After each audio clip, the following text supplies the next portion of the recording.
And of course, we find ourselves today in Family Day. In my province of Alberta, of course, we are celebrating Family Day. I'm not exactly sure what you're going to do today in your family, but please enjoy the day, especially with people that you love and care about. Well, there's an old beautiful saying that goes something like this, and this is what I'm going to be talking about today.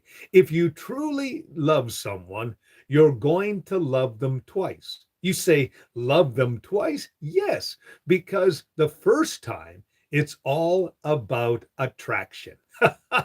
Their smile, their voice, their presence. You know, you see them through, you might say, hormones. That's basically what you see. I remember the first time a young lady came up to me. Her name was Susie. And Susie said to me, I was about 5 years old. I was in school for, a couple of weeks, and it was grade one. And she came up to me and she said, I really love you. I really like you. Now, of course, I was all excited because she was a beautiful brown haired girl. She was, very, very well liked. And she liked me and she loved me. And I thought, wow. So, I began to talk to her and began to interact with her and hang out with her. Well, a couple of days later, she comes back to me and says, I don't love you or like you anymore. Now, I'm not exactly sure what was the motivation for her not liking me, but a couple of days later, she decided that she didn't love me or like me. Whatever I had done, and I still have no idea what I had done. I just was myself, basically. But whatever it was, maybe her friend says, why do you like him? He's not that cute, or something along that lines. But you see, when you first come, into that first stage of attraction, it's all about smile. It's all about voice. It's all about presence. It's all about that, physical situation, the way that his hair is combed, the way that he speaks, the way that he is built. Or if it's a young lady, it might be, the curve of her curves, or something along that lines. That is, of course, loving the person the first time. But the second time, that is when reality hits. Slowly, the curtain lifts. You see the scars, you see the trauma, you see the insecurities, the mood swings, the moral differences. That's when, of course, you begin to love them the second time.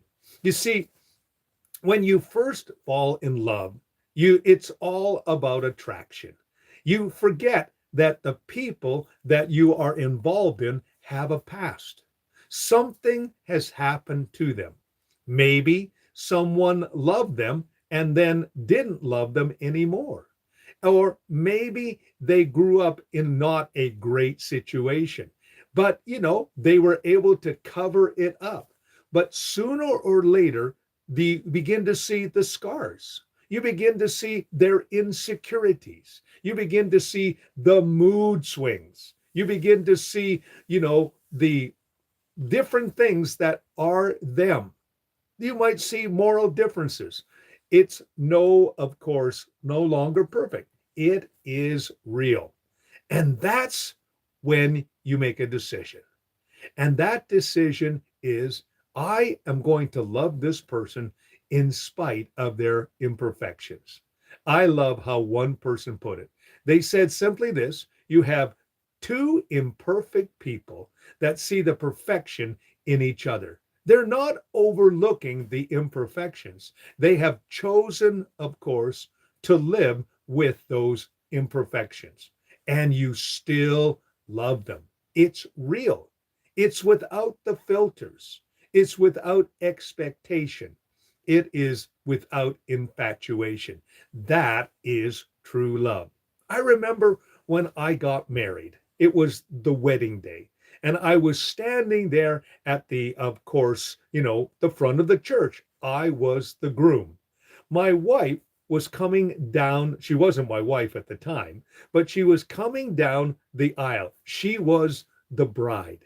She was in this beautiful white dress, and she was coming down. And my wife is not only a beautiful person on the outside, she's a beautiful person on the inside.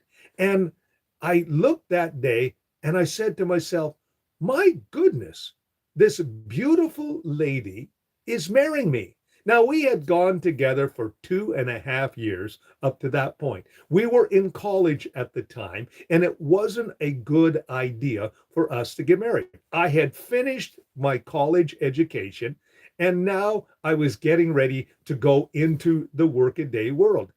My wife and I, the bride that was walking up the aisle, was preparing to spend the rest of her life with me.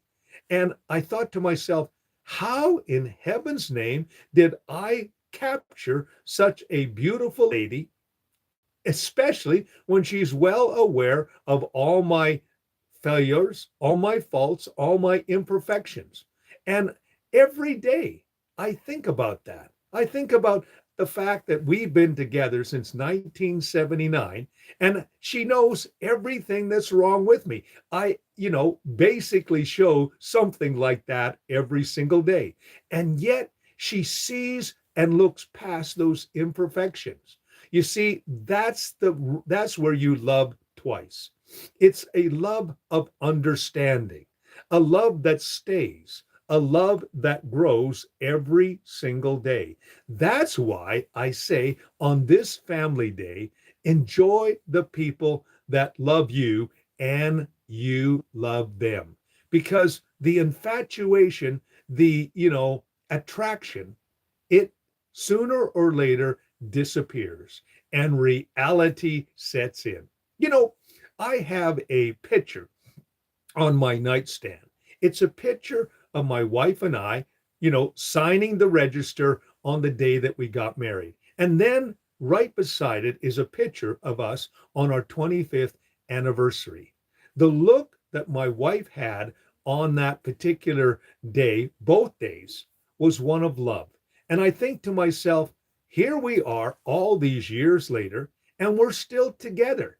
Now, every once in a while, when we're going out for a drive, I'll put my hand on her knee, and instantly she looks at me with that look of love. And right in that moment, I recognize that she still loves me and that I still love her. And when she looks at me with those beautiful green eyes, I just absolutely melt, because the simple fact is that she loves me with all my imperfections. Not one of us are like Mary Poppins, practically perfect in every way.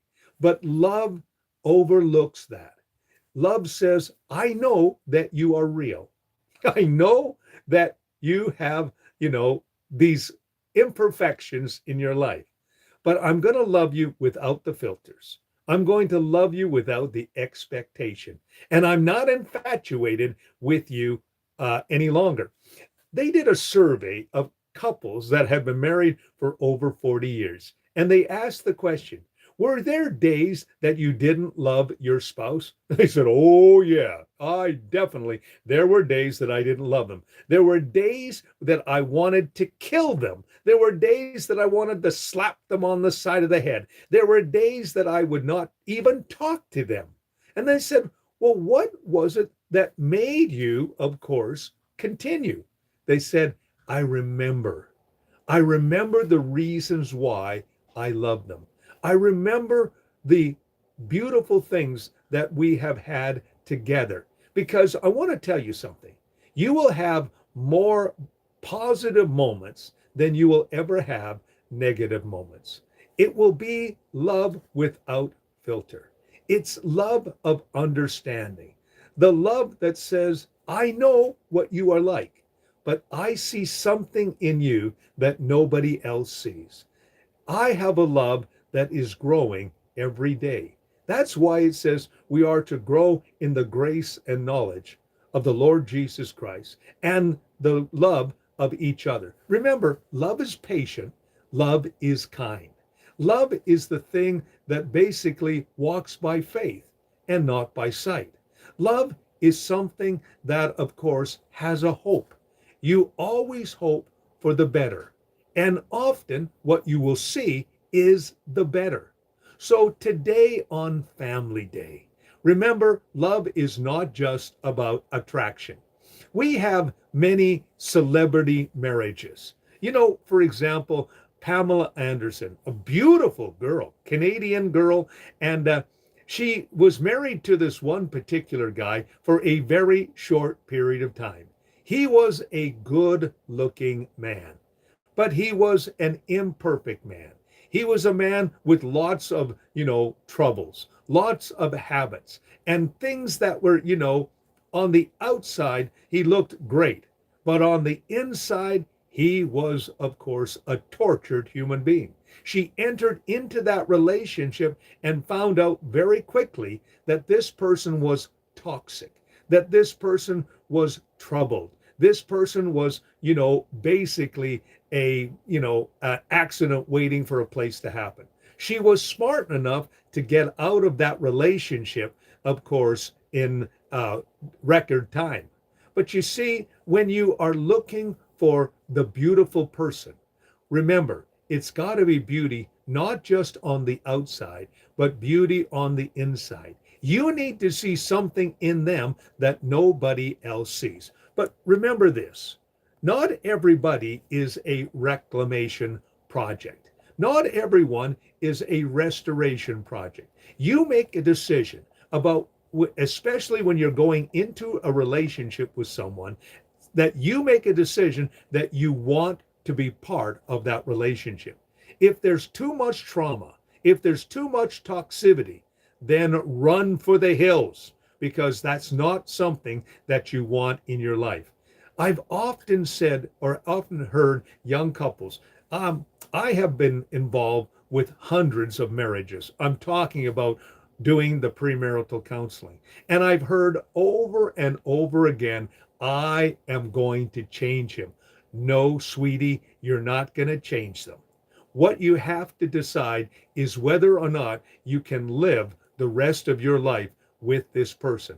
So don't get involved with them on a long term, especially romantic and life partnership, if you know that you can't overlook certain traits. And I'm not talking about, the fact that they snore at night or little imperfections. I'm talking about long term stuff, the scars, the insecurities, the mood swings, the trauma, even the moral differences.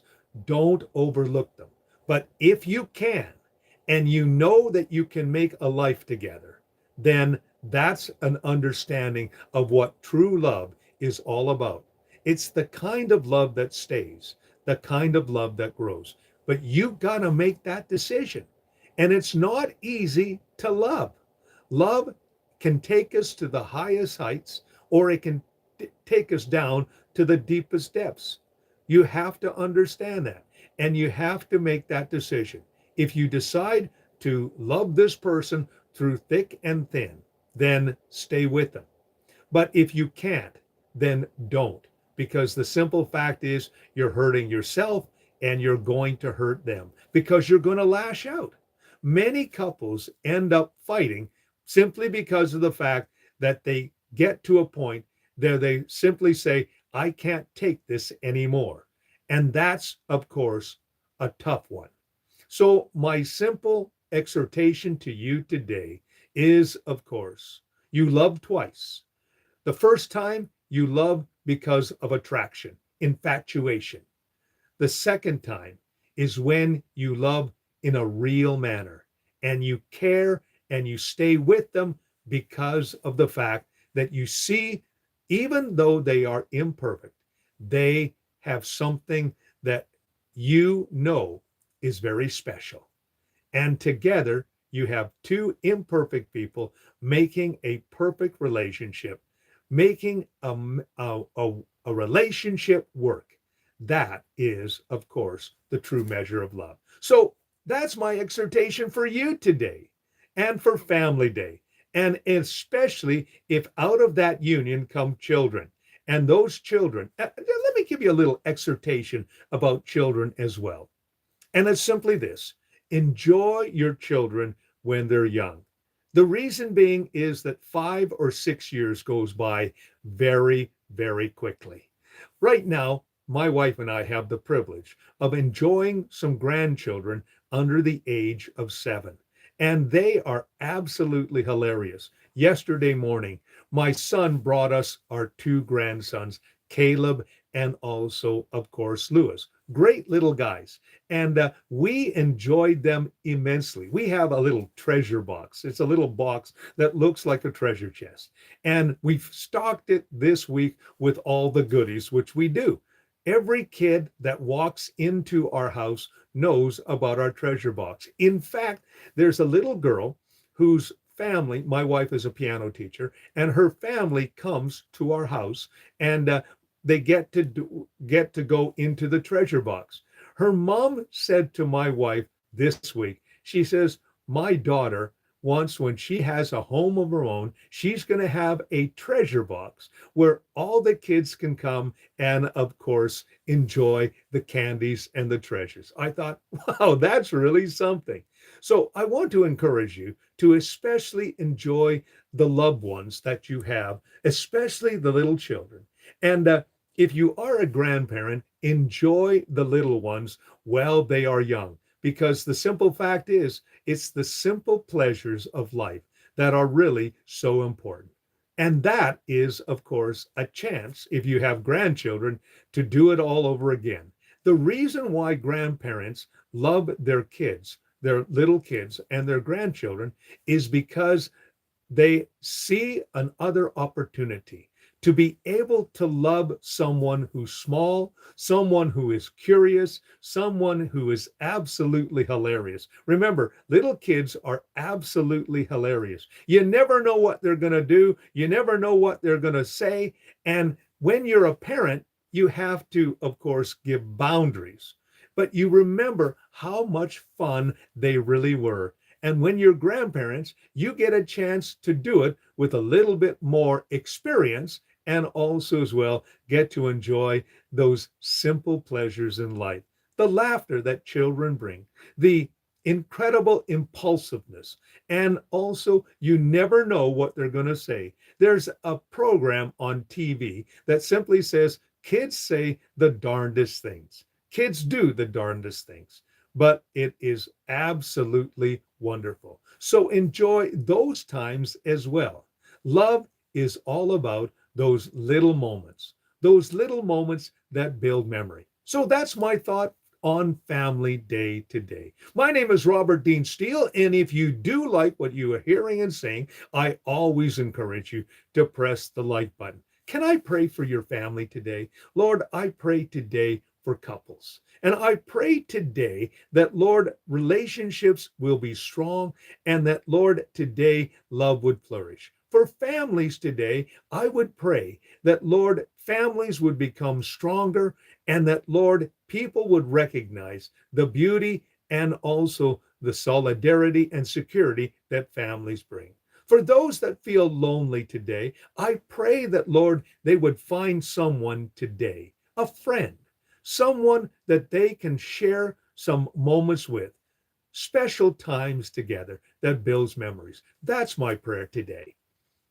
Well, my name is Robert Dean Steele. If you like what you're hearing and seeing, always press the like button and subscribe to my YouTube channel. Also, as well, check out my YouTube shorts. Every day, I do small vignettes, little videos that are designed to encourage you. My theme is usually only one thought.